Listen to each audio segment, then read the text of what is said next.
Saudara-saudari, selamat berjumpa.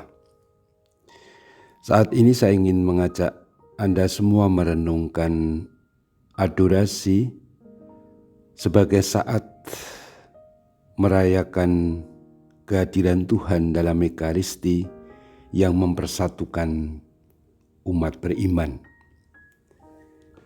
Saya mengajak Anda untuk mengagumi Tuhan yang mempersatukan kita dalam perayaan Ekaristi, dan dalam adorasi persatuan itu dilanjutkan, direnungkan untuk semakin menjadi wujud yang nyata dalam kehidupan bersama kita.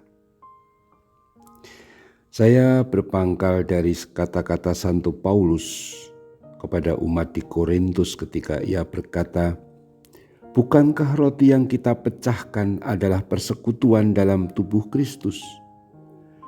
Sebab hanya ada satu roti, kita yang banyak adalah satu tubuh, karena kita semua ambil bagian dalam satu roti." Saudara-saudari, dalam pernyataan dua kalimat Santo Paulus itu dari 1 Korintus bab 10 ayat 16-17, Santo Paulus dengan indahnya itu bermain dengan kata tubuh. Bukankah roti yang kita pecahkan adalah persekutuan dalam tubuh Kristus? Itu menunjuk apa yang kita terima dalam perayaan Ekaristi, yaitu kita menerima tubuh Kristus, yaitu tubuh Kristus dalam rupa hosti, dalam rupa roti. Nah, kalau kita menerima tubuh Kristus yaitu Ekaristi, lalu Santo Paulus katakan, sebab hanya ada satu roti, lalu kita yang banyak adalah satu tubuh. Karena kita ambil bagian dalam satu roti, maksudnya dalam satu tubuh Ekaristi itu, maka kita menjadi satu tubuh. Nah, tadi saya katakan Santo Paulus bermain dengan kata tubuh, soma dalam bahasa Yunani. Karena tubuh dalam arti yang pertama tadi atau pada ayat 16 itu menunjuk pada tubuh Kristus Ekaristik yang kita terima dalam perayaan Ekaristi waktu kita komuni. Sedangkan kata tubuh sama-sama kata soma, kata-katanya sama yaitu tubuh pada ayat 17 menunjuk pada gereja, karena gereja pun juga disebut tubuh Kristus. Dalam teologi, dalam kitab suci seperti kita kenal, ada 3 macam tubuh Kristus yang tak bisa dipisahkan, tapi bisa dibedakan. Pertama, tubuh Kristus, yaitu tubuh Kristus, Tuhan Yesus Kristus, yaitu ketika Dia hadir di dunia, ketika dilahirkan oleh Bunda Maria, yang hidup di Nazaret 30 tahun, yang berkarya 3 tahun di Palestina, yang kemudian wafat dan kemudian bangkit. Itulah Yesus Kristus Tuhan kita, tubuhnya. Tentu tubuh yang mulia sesudah Dia bangkit. Yang kedua adalah tubuh Kristus dalam pengertian Ekaristi ini. Sebab waktu dalam perjamuan malam terakhir, Tuhan Yesus berkata, "Inilah tubuhku." Dia memegang roti, tapi mengatakan kepada para murid, "Inilah tubuhku." Ini sebuah misteri yang agung. Jelas para murid waktu itu melihat Tuhan Yesus.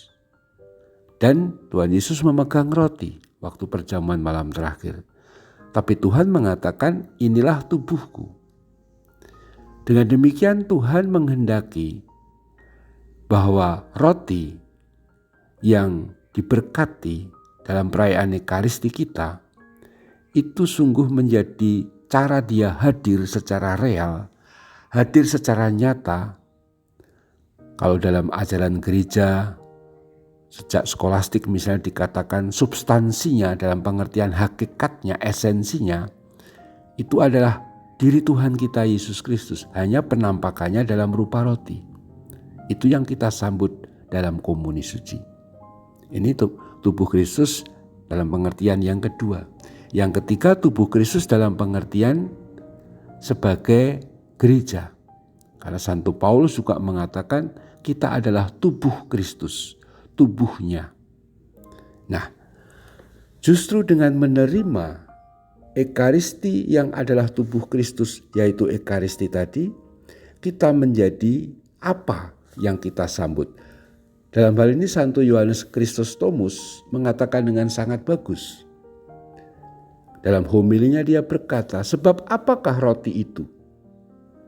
Dalam konteks Ekaristi ya, itulah tubuh Kristus. Santo Yohanes Chrysostomus berkata, dan menjadi apakah mereka yang menyambutnya? Tubuh Kristus.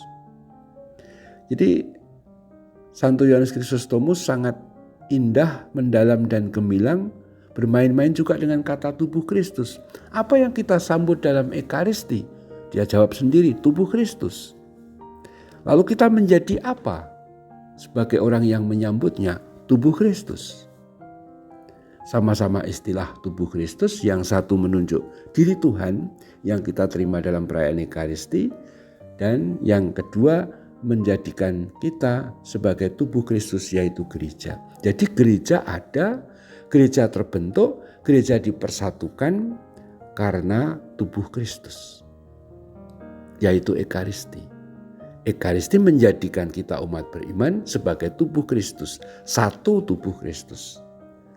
Di sini ditekankan makna kesatuan kita semua.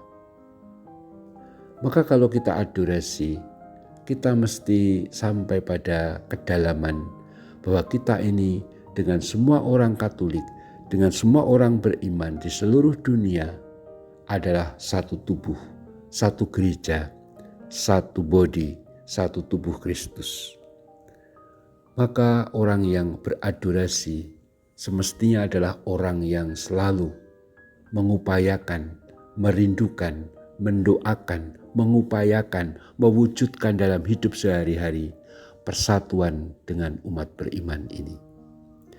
Kalau ada orang Katolik suka adorasi tapi suka memecah belah, suka bikin isu, suka bikin hal-hal yang meresahkan, bahkan memecah kelompok, orang ini tidak hidup sesuai dengan makna Ekaristi yang mempersatukan umat.